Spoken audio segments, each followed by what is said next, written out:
dhalinyarada casrigan iyo Generation Z waxay ka cabanayaan shaqo la'aan iyadoo loo astaynayo qaabkii hore ee traditionalka ah taasoo 4 sano jaamacad la dhiganayo kadibna shaqo la raadinayo. Micnaheyga ma ahan inaan ku leeyahay 4 sano ee waxbarasho inay waqti lumis tahay, laakiin xaqiiqda jirta ayaa waxay tahay in 4 sano oo keliya aad dhisayso aqoontaada shakhsiyadeed. Ma ahan inaad shaqo helaysid, laakiin waxa shaqada ku siinayaa ah inaad baratid xirfado skills. Asalaamu calaykum, kusoo dhawaada muuqaalka. Maanta waxaa idin hayaa 4 xirfadood oo muhiim ah inaad baratid ka hor 2026. Xirfadahan waxaad ka samayn kartaa lacag, weliba waa ku shaqayn kartaa si online ah. Aniga shakhsi ahaan kuwa badan ayaa soo tijaabiyey wayna ii shaqeeyeen. Adigana haddaad baratid muhiim ayay ku noqon kartaa inaad ku shaqaysatid sanadaha soo socda. Xirfadda koowaad AI prompt engineering. Dunidu waxay u socotaa dhanka AI-ga. Shirkad kasta waxay isticmaali doontaa automation, chatbot iyo AI workflow si shaqadooda ay ugu fududeeyaan. Haddii aad barato sida loo qoro prompts ka fiican, sida loo abuuro chatbot oo loo dhiso, ama sida loo isticmaalo si loo yareeyo shaqooyinka adag, waxay noqon doontaa qof si weyn loo raadi. Sidee lacag ugu samayn kartaa marka?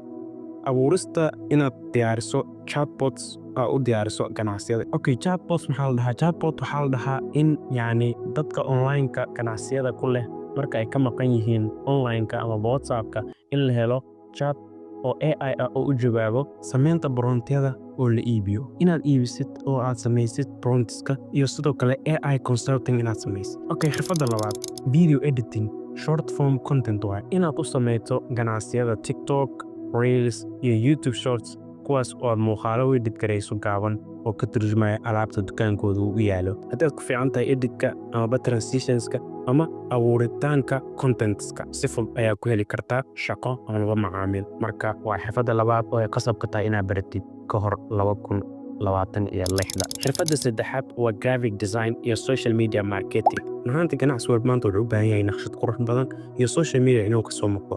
Haddii aad rabto inaad barato xirfaddan, waxaad isticmaali kartaa Photoshop ama Illustrator. Sidoo kale marketingka waa inaad wax badan aad ka fahansanaataa. Haddii aad taqaano sida loo sameeyo posterska iyo social media marketing flyerska, ahaantii xirfaddan aad ayay ku anfacaysaa sanadka 2026. Okay, xirfadda afraad waa no code website iyo app building. Dad badan maanta waxay rabaan website iyo app, laakiin ma rabaan inay bixiyaan lacag badan oo developerska ay ku bixiyaan. Adigoo adeegsanayo Webflow, Wix iyo Shopify ama Power, waxaad abuuri kartaa websites casri ah adigoo u samaynayo websiteyo oo qurux badan oo aan kaaga baahnayn coding. Okay, sidee lacag ugu samayn kartaa? Waxaa ganacsiyada u dhisaysaa website ayaa u dhisaysaa weliba adoo code isticmaalayn. Sidoo kale waxaa u abuuri kartaa no code apps. Sidoo kale templates ayaa iibin kartaa. Intaas oo dhan ganacsiyada aad ay muhiim ugu tahay sanadaha soo socda. Su'aasha hadda aad isweydiinayso waxay tahay sidee ku baran karaa xirfadaha qaar?